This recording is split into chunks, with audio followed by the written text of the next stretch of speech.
నేనైతే hair cut చేయించుకోక ఒక 2-3 years అవుతుంది. ఇంకా నా జుట్టు అయితే నాకు అస్సలు ఇష్టం ఉండదు. ఏదో ఒక స్టైల్ అయితే చేయాలని ఫిక్స్ అయిపోయినా. ఇంకా అది కాకుండా నా బర్త్డే కూడా వస్తుంది కాబట్టి ఇంకా నా బర్త్డేకి స్టైల్ చేద్దామని ఫిక్స్ అయిపోయినా. హెయిర్ కట్ ఒకటే కాకుండా ఇంకా హైలైట్స్ అయితే కూడా వేయించిన. ఇంకా నాకు తెలిసిన అక్కనే కాబట్టి మంచిగా రీజనబుల్గానే వేసేసింది.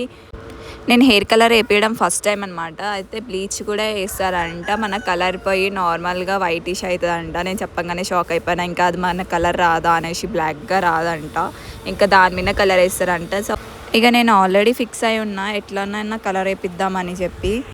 ఇంకా కలర్ వేయించినాక మళ్ళీ వాళ్ళు వాష్ చేసి ఇంకా బ్లో డ్రై అయితే చేసినారు. ఫైనల్ లుక్ కోసం లాస్ట్ వరకు చూడండి.